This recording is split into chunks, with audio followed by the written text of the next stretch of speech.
Semana que vem, nós temos a ceia do Senhor, nós teremos a ceia do Senhor, e nesta ceia, nós vamos começar um propósito diante de Deus na igreja, que nós vamos chamar famílias que prosperam. Nós vamos compartilhar quais são os segredos bíblicos que nos ensinam a respeito, da prosperidade da família. Isso, irmãos, na sua essência, não apenas a prosperidade, como temos tantos críticos contra a teologia da prosperidade, Eu creio na prosperidade bíblica, eu creio profundamente. Eu não creio na lei da barganha, mas eu creio que Deus estabeleceu princípios que nós podemos aplicar na nossa vida, em nossa família, e nós podemos prosperar. E essa prosperidade, ela não se relaciona apenas a bens materiais. Infelizmente, esse é um detalhe que, às vezes, as pessoas ficam muito fixadas só como os bens ou as bênçãos materiais. Não, isso é consequência, que também vem, mas não é a prioridade. Então, nós vamos ensinar para vocês e repartir como uma família prospera, de verdade, no sentido, como eu falei, íntegro da palavra. A prosperidade emocional, a prosperidade na comunicação, a prosperidade na criação de filhos, a prosperidade interna, Como isso acontece? Aonde nós encontramos na boa palavra de Deus? E nós temos certeza que vai ser um tempo muito precioso. Então, algo que Deus tem colocado no meu coração é que durante esse período Deus vai tocar em muitas famílias com a bênção da restituição. Aleluia! Muitas coisas que foram vão voltar, mas nós precisamos primeiro prosperar internamente, entender o que é isso, O que é prosperar emocionalmente? Como é que nós estarmos preparados para recebermos bênçãos de Deus?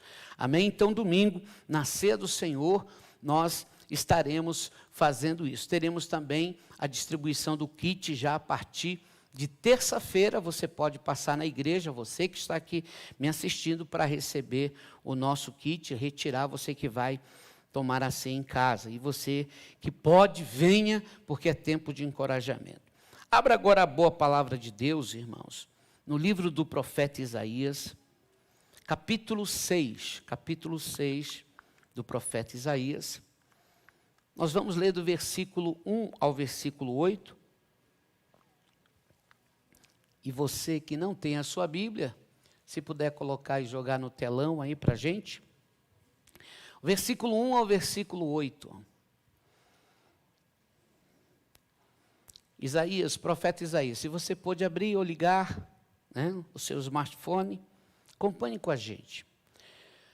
No ano da morte do rei Uzias, eu vi o Senhor, assentado sobre um alto e sublime trono, e as abas de suas vestes enchiam o templo. Serafins estavam por cima dele, cada um tinha 6 asas, como 2 cobriam o rosto, com 2 cobriam os pés, e com 2 voavam. E clamavam uns para os outros, dizendo: Santo, Santo é o Senhor dos exércitos, toda a terra está cheia da sua glória. Os umbrais das portas se moveram com a voz do que clamava, e o templo se encheu de fumaça. Então eu disse: ai de mim, estou perdido, porque sou homem de lábios impuros, e habito no meio de um povo de lábios impuros, e os meus olhos viram o Rei, o Senhor dos exércitos. Então um dos serafins voou para mim, trazendo-me na mão uma brasa viva, que havia tirado do altar com uma pinça. Com a brasa tocou a minha boca e disse: eis que esta brasa tocou os seus lábios. A sua iniquidade foi tirada e o seu pecado perdoado. Depois disso ouvi a voz do Senhor que dizia: a quem enviarei? A quem há de ir por nós? Eu respondi: eis-me aqui, envia-me a mim. Amém? Amados, eu gostaria de compartilhar com vocês um tema sobre esta palavra. uma visão no meio da dor. Por que uma visão no meio da dor? Porque as duas primeiras frases desse versículo retratam a dor do profeta Isaías. Observem que a expressão ela começa com esse seguinte testemunho: no ano da morte do rei Uzias. A maioria dos comentaristas sobre esse texto falam por que Isaías escreveu isso, ou que não tenha sido ele, mas que ele tenha ditado para outro. Por que ele colocou no ano da morte do rei Uzias? Isso se refere ao apego e ao relacionamento que ele tinha com esse rei. Isaías, ele é considerado tanto o profeta messiânico como o profeta palaciano. Ele foi o profeta do palácio. Ele foi o profeta que ministrou aos reis. Um dos reis que ele teve muita influência foi o rei Ezequias. Mas uma coisa interessante, que Isaías possivelmente ele pegou uns 20 anos do reinado de Uzias. E Uzias, ele foi um dos reis que mais reinou sobre Jerusalém, sobre Judá. Ele exerceu 52 anos de um reinado próspero, abençoado, mas que infelizmente, por uma atitude errada dele, uma atitude errada que ele foi querer ministrar no templo, ele ficou leproso. E depois ficou lá isolado. Ali já tinha isolamento social para os leprosos. O rei ficou leproso no meio do templo. E ele foi isolado. Ficou lá em isolamento social. E seu filho Jotão ficava lá representando ele. Mas, quando ele morreu, havia uma coisa interessante, irmãos, para a gente entender essa visão no meio da dor. O reino desse rei, Uzias, prosperou muito. Ele foi um rei de muita guerra. Em guerra naquela época, quem ganhava era o cara. E esse cara era o cara. Ele armou o exército de Israel quase como ninguém. Nem Davi armou o exército de Israel como Uzias. Ele criou escudos, armas violentas. Então, o exército dele era um exército temido em muitos lugares. Se você quiser, com mais detalhes, você lê lá 2 Crônicas, capítulo 26, que dá os detalhes. Então, ele era um rei muito aclamado pelo povo. Por quê? Porque, sendo uma nação pequena, era uma nação que as pessoas temiam. Então, foi uma nação que prosperou, ela cresceu, ela se tornou forte, o reino sul de Judá. Mas ao mesmo tempo que esse reinado ele ascendeu, a corrupção do lado se estendeu. Por isso Deus levantou profetas como o profeta Isaías. Então esse profeta ele tinha um relacionamento, porque até ele fazer o que ele fez, não se sabe por que ele foi querer fazer uma função que não era dele, ministrar no templo, sacrifício, ele era um rei tido como piedoso. Então, Isaías tinha um relacionamento com ele muito estreito, uma coisa muito bonita. Era alguém que ele amava, que ele gostava, que ele tinha aquela pessoa como preciosa para ele. Um relacionamento muito precioso. E quando ele perde Uzias, que talvez no entendimento dele fosse alguém que revelava para ele muitas maneiras que o povo de Israel poderia melhorar, ele vê aquilo indo por água abaixo. E ele sente profundamente a perda desse rei. Por isso que ele expressa, no ano da morte do rei Uzias. É muito interessante, irmão, só para a gente pensar, que há pessoas que elas marcam datas de alguém que perderam, Ontem mesmo nós estávamos lá em casa com uma família e alguém disse assim: faz 22 anos que o meu irmão morreu. Como é que a pessoa, né, conta? E ela estava até dando testemunho que o pai dela sempre lembra. E tem pessoas que têm esse hábito de marcar aquela perda que teve. E sabe, irmãos, olhando para esses dias de pandemia, esses dias eu estava olhando a rede social, fazendo uma leitura, que eu, às vezes, quando eu estou vendo a rede social, além de eu estar buscando alguma coisa que me interesse, eu procuro fazer uma leitura do que as pessoas estão dizendo ou escrevendo. E eu comecei a ver luto, obrigado por essa tia, obrigado por esse pai, obrigado por essa mãe. E eu fui lendo, digo, meu Deus, é luto em cima de luto. Quanta dor, quanta gente que se foi amada. Quem sabe você que está nos assistindo, perdeu alguém tão amado, tão querido. E quando, irmãos, nós estamos vivendo esse momento de dor, de perda, aparentemente ali está se encerrando um ciclo e, de certa forma, alguma coisa perde sentido para nós. Perde o entusiasmo, perde aquela vontade, principalmente quando perdemos alguém muito próximo. E é nesse momento de dor que Isaías está escrevendo, no ano da morte, ou seja, no ano do luto, no ano, não se diz exatamente quando, mas é no ano que ele morreu. E no ano que ele perdeu, olha só, no ano que ele perde um rei próximo a ele, ele está lá no templo, na hora do sacrifício, possivelmente perto do pórtico, juntamente com os sacerdotes. Preste atenção nisso. Lá o coração do Isaías está triste, abatido, ele perdeu. Seu coração está desfalecido.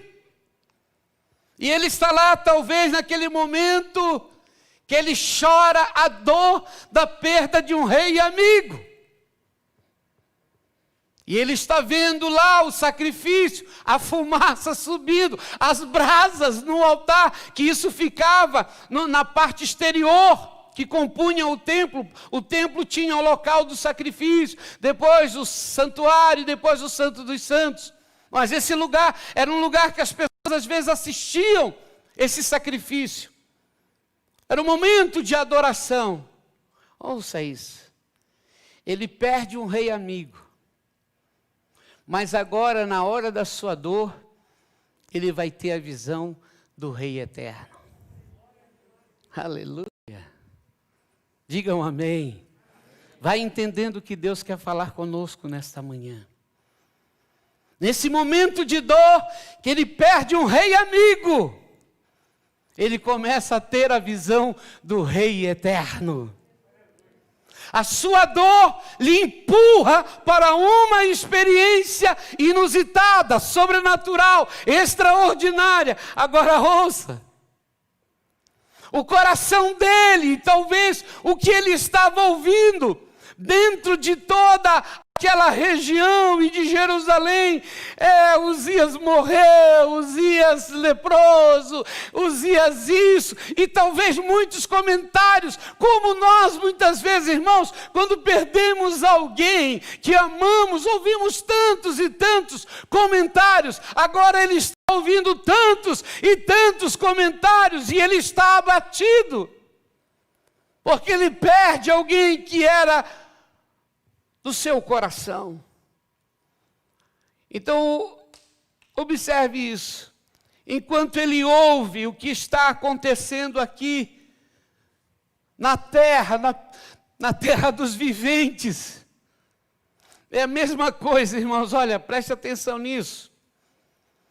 Quando alguém perde seu emprego, ou perde qualquer coisa, o que ele ouve? Ele só ouve, né? É assim mesmo, está ruim para todo mundo. E a volta dele é só conversa ruim. E você pode ver, irmãos, é difícil você sentar em um grupo que não esteja falando de coronavírus, que não esteja falando de Covid, que não esteja falando de quem morreu, quem vai morrer, e etc, etc. Agora ouça, enquanto ele está nesse patamar, ao seu redor, ouvindo tanta conversa ruim, quando o rei Uzias morre, quando ele vê e ele tem essa visão do Rei da Glória, a conversa é outra. Ele não ouve os lamúrios, ele começa a ouvir o que tem lá no céu, e ele começa a ouvir os anjos dizerem, os serafins, os querubins: Santo, Santo, Santo, Santo é o teu nome, a terra está cheia da tua glória. Veja essa diferença, queridos. Enquanto eu estou aqui no patamar humano, na minha dor, acalentado pela minha dor, alimentado pela minha dor, vivendo perto de todos os que também têm dor, eu vou ouvir muita coisa que o meu coração vai se enfraquecer, mas quando a visão se abre, os meus ouvidos se abrem, e eu começo a ver o que Deus tem para revelar, eu já não vou mais ouvir só sobre a dor, eu vou ouvir sobre aquilo que Deus tem reservado para a minha vida. Porque aí, irmãos, quando ele está diante daquele pórtico, que a visão se abre, Deus vai usar alguns elementos que estão naquele sacrifício para falar, para abrir um diálogo com ele no meio da sua dor. Observe uma coisa interessante, irmãos. Quando Isaías começa a ter essa visão, a sua perspectiva de vida e de leitura ao seu redor muda. Muda como? Enquanto ele estava abatido, ferido, sentindo-se dolorido, sentindo-se talvez até com vontade de entregar seu ministério, quando ele começa a ter a visão do que Deus fala, ele começa a ter essa experiência com a visão, ele começa a ter o entendimento do céu, e ele começa a observar o que está se manifestando no céu. Ele abre o diálogo com Deus. Ele abre um diálogo com Deus, porque ele está diante de uma visão. O que ele ouve, o que ele percebe do que está acontecendo, ele abre um diálogo com Deus, e ele diz: ai de mim. Porque ele sente a beleza da santidade de Deus. Ele tem a perspectiva do céu, ele tem a perspectiva, ele sai desse mundo temporal e ele consegue ter uma visão do mundo atemporal, ele consegue ver o mundo de Deus. E ele diz assim: ai de mim, agora acabou comigo mesmo. E ele começa a se expressar, a sentir seus pecados, e diz: eu habito no meio de um povo de impuros lábios. Veja só, ele faz uma análise de tudo que ele está ouvindo, de tudo que ele está sentindo no mundo temporal, no mundo em que ele vive o dia a dia, e ele ouve tanta coisa que o machuca, que o fere, como até profeta de Deus, e agora ele está ouvindo a perspectiva do céu. Ele diz: ai de mim, agora eu vou morrer.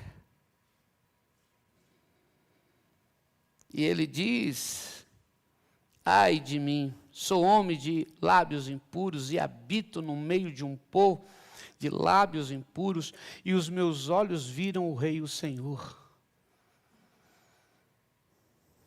Então vejam que nessa a dor da morte do rei Urias é substituída pela perspectiva divina.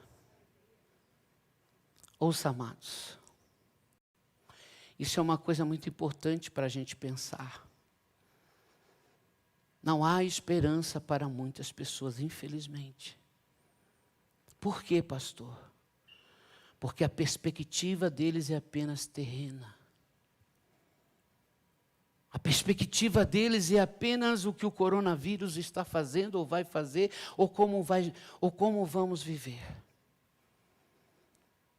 E até você que está nos assistindo, pense sobre isso.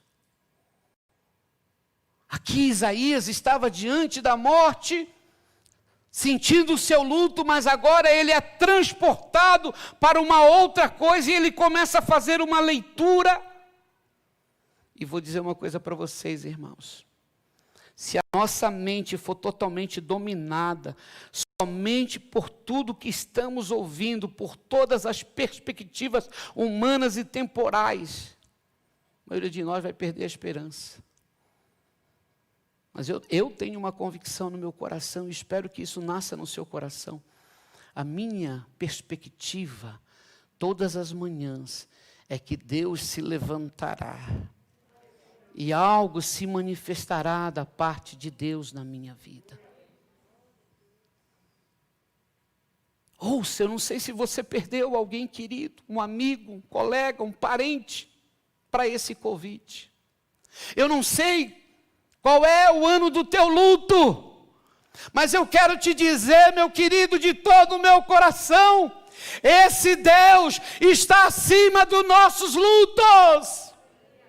E Ele pode vir, nós não entendemos e não temos respostas para tudo, nós não vamos entender tudo, mas o que Deus quer é que a gente entre nessa dimensão e comece a buscar qual é a perspectiva dEle, qual é a visão dEle. A dor vai estar do nosso lado, amados, nós vamos muitas vezes passar dores profundas nessa terra, mas quando nós temos uma perspectiva divina, quando nós temos uma visão divina, essa visão, ela nos consola, ela nos anima, ela nos fortalece, ela nos mostra, vai, porque eu ainda tenho propósito através da tua vida. Talvez Isaías estivesse pensando, terminou para mim, acabou para mim, a pessoa que eu amava se foi, eu tinha um relacionamento com ele, muito bom, não, agora aquele rei humano tinha morrido e o rei da glória estava se manifestando para ele. E é uma coisa interessante da gente entender, Isaías já profetizava, ele já era profeta, ele era um jovem profeta e ele estava desanimado. Talvez eu vou dizer para alguém que está vivendo o ministério e perdeu alguém, e você diga, terminou. Não, o teu ministério não é avaliado pelas perdas que você sofre, é pelo propósito de Deus. Observe uma coisa interessante, quando Isaías diz isso, então um dos serafins, que quer dizer ser ardente, que estava ali, voou, e ele está tendo uma visão interessante, ele vê as brasas, e esse serafim sai daquela região e se move, pega uma tenaz, que era o instrumento de agir com as brasas, pega uma do próprio altar, e ele está vendo tudo isso, aleluia, e essa brasa vem em sua direção, e toca os seus lábios, aleluia, e o anjo diz para ele essa coisa, tu agora estás purificado.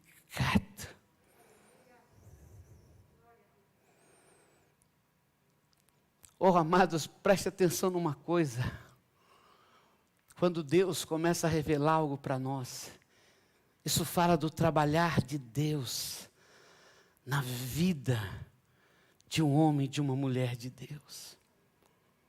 Sabe, às vezes na nossa vida, parece que as coisas terminaram. Parece que algo nos foi tirado, o ânimo, a beleza, porque nós estamos na perspectiva humana. Quando Deus começa a falar conosco, e talvez você seja pastor, mas talvez eu vou ter uma visão essa igual de Isaías. Talvez é possível que não, é possível que sim. Mas na maioria das vezes, Deus, essa foi algo específico para a vida de Isaías. Esse é um exemplo para nós. Hoje, irmãos, nós não temos brasas do altar para vir nos purificar. Nós somos purificados pelo sangue precioso de Jesus. Se confessarmos os nossos pecados, Ele é fiel e justo para nos purificar de todo pecado, de toda injustiça. Quando nós abrimos esse entendimento, Ele vem e arranca as nossas dores, e Deus está dialogando com ele e diz, e agora, Isaías? Talvez Isaías estivesse dizendo, agora parou, Não vou mais profetizar. Se você pegar os 5 capítulos antes, você vê um profeta feroz, profetizando firme para a nação. Mas a dor talvez o estava apagando. A dor o estava limitando. A dor o estava desanimando. E Deus se revela para ele. Pastor, como é que Deus vai se revelar? Hoje Ele está se revelando para você. Pela sua palavra. Você que está nos assistindo, hoje a revelação no tempo da graça é pela palavra, é pelo Espírito Santo, que Ele vem e se revela ao nosso coração, Ele fala conosco, Ele nos anima, Ele nos dá uma palavra de ânimo, e hoje é uma palavra de ânimo para o nosso coração. Deus quer abrir o teu entendimento e dizer: eu conto com você para anunciar essa pandemia, que a esperança é Jesus.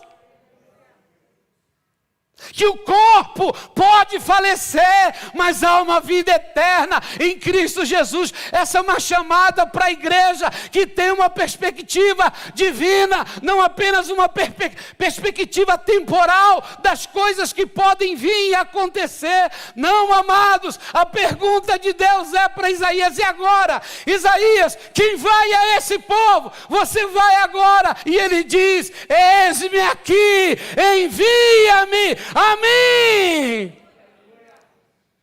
Sabe por quê? Que ele muda no ano da morte do rei Uzias. Que tipo de fala é essa, irmãos? Diga, é uma fala de luto. Diga, é uma fala de luto. Aí nós perguntamos: como você vai, meu irmão? Pois é. Como vai a sua vida? Pois é.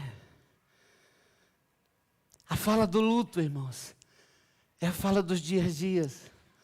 Foram 125 que morreram. 1 milhão e poucos de contaminados. Essa é a fala do luto. Mas Isaías termina nessa parte do texto que lemos. Ele não está mais lembrando dessa dor. Ele está dizendo: estou aberto para novos tempos, Deus. Você está aberto para novos tempos? Você crê que Deus tem coisas novas para você? Você acredita nisso? Como isso virá, pastor? Como eu aplico isso na minha vida? Comece a buscá-lo. Comece a estar mais presente nos cultos. Comece a ter mais tempo com a palavra. Comece a ter um tempo realmente disciplinado. Você vai ver como Deus vai começar a falar no teu coração. Agora ouça: se você alimentar o teu luto, a tua dor, as tuas perdas, as tuas frustrações, você vai ficar paralisado. Você vai ficar na perspectiva humana. Mas se você começar a alimentar a busca pelas coisas de Deus, Deus fala comigo, Deus toca no meu coração. Por exemplo, nós estamos entrando em 24 horas de oração na igreja, até o final do ano. Se você não pegou o seu papelzinho para botar o dia e a hora que você quer orar, 15 minutos, 20 minutos, meia hora, você pode fazê-lo. Comece a estabelecer algo. Porque uma das coisas que eu percebi, apesar do luto, aonde Isaías estava? Ele estava no templo. Diante do quê? Da adoração. Ali Deus começou a se revelar. Hoje Deus está se revelando porque você está na casa de Deus. Você está no momento da adoração. A palavra está vindo ao teu coração perguntando: quem vai por nós? Você pode dizer: vou começar a evangelizar, pastor, pela internet. Vou usar o Zoom, vou usar o WhatsApp, vou usar o Google Meet. Vou começar a falar de Jesus lá na minha empresa para as pessoas que eu conheço. Irmãos, essa é a chamada da igreja. A chamada da igreja não é para ficar na perspectiva dessa pandemia. A chamada da igreja é para levantar os olhos e ter a visão, a dor ao nosso lado A. Vamos nos compadecer, vamos ter empatia, vamos ter compaixão, mas vamos levantar os nossos olhos e ver que o Rei da Glória continua no comando. Ele é soberano sobre tudo. Ele é soberano sobre a tua vida. Ele te chama para isso. E essa manhã É a manhã do Espírito de Deus ministrar profundamente o teu coração. Quero chamar o ministério de louvor, nós vamos adorar com você que também está em casa. O nosso Deus é vitorioso. Ele está falando contigo. Pastor, mas está doendo. Passe essa dor para Ele. Fique de pé na presença de Deus. Já estamos caminhando para o encerramento. Nós acreditamos que o Espírito Santo, irmãos, Ele tem o controle de todas as coisas. Ele tem o controle da sua vida. Ouça, eu não sei o nível da tua dor. Talvez eu não possa nem mensurar a tua dor. A minha missão é te trazer o que da parte de Deus eu creio que Ele faz. Agora, eu sei de uma coisa. Isso eu sei. Que Ele conhece você totalmente. E Ele tem um chamado para a tua vida. Ele tem propósitos para a tua vida. Eu quero que você coloque a mão sobre o teu coração. E nós vamos adorá-lo. Eu queria que você fechasse os teus olhos. Aonde você estiver. Vamos adorá-lo em espírito e em verdade. E que o seu espírito vitorioso és, na tempestade está. Talvez você perdeu alguém que muito amou. Teu nome infalível é, os reinos vêm e vão, teu trono acima está. Teu nome imutável é, vitorioso é, oh, na tempestade está. Seu trono, irmãos. Teu nome infalível é, os reinos vêm e vão, As coisas passam. teu trono acima está. Teu nome imutável é. Espírito Santo de Deus, sabemos que Tu és imutável, Senhor. Às vezes o nosso coração é abatido pelas perdas, pelas dores. E andamos, meu Deus, um pouco na perspectiva do que perdemos. Das pessoas amadas que saíram da nossa vida de um jeito ou de outro. Mas, Senhor, quando nós levantamos os nossos olhos para enxergar o Teu propósito na nossa vida, é maior do que a dor, é maior do que as perdas. Senhor, abre os olhos dos Teus filhos e envia a Tua graça para que eles possam abrir os olhos e ver a Sua chamada, o Seu propósito. O Senhor não terminou com eles. Há propósitos, ó Deus, há muito para se fazer no meio dessa pandemia, pós-pandemia. Senhor, levanta a Tua igreja com uma voz de remissão, de pregação redentora.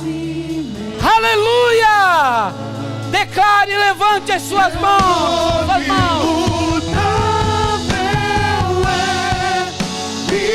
Vitorioso és, na tempestade está.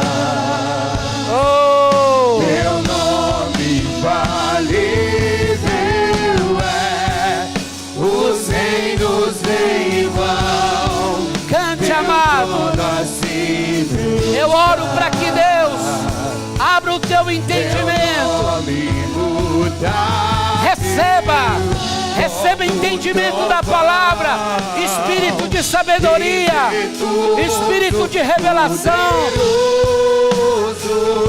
que haja compreensão da profundidade da revelação.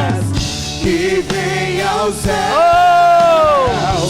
nós proclamamos: poderoso és, grandioso és. Aleluia, aleluia. Deus tem coisas preciosas para a sua vida.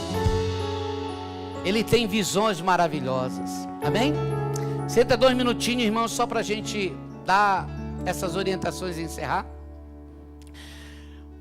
Gostaria de perguntar aqui se temos pessoas que estão nos visitando hoje pela primeira vez. Você está nos dando a alegria de estar conosco aqui.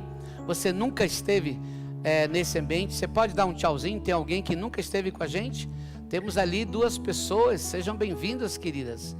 Nós queremos presentear vocês com uma lembrança dessa igreja e dizer que vocês são muito bem aqui neste lugar.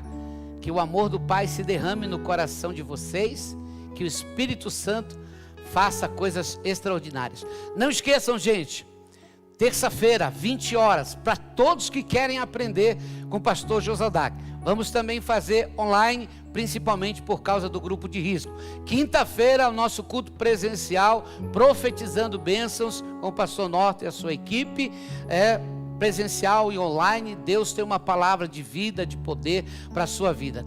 Sábado às 19h30, a Rede Wake, onde jovens estão recebendo também essa palavra de poder. E hoje, às 18 horas, você que não pôde estar com a gente, vem estar. Deus tem coisa preciosa. Vamos ficar de pé na presença de Deus. Obrigado pela sua presença. Que o Pai continue fazendo coisas boas e te revelando, e haja um movimento do céu sobre a tua casa, um movimento do céu sobre a tua família, que haja coisas novas da parte do Deus. Pai, nós abençoamos o teu povo assim dizendo, que o grande amor de Deus Pai, a graça de nosso Senhor e Salvador Jesus Cristo, a mais doce e suave comunhão do Espírito Santo, sejam com todos, hoje e para sempre. Amém e amém.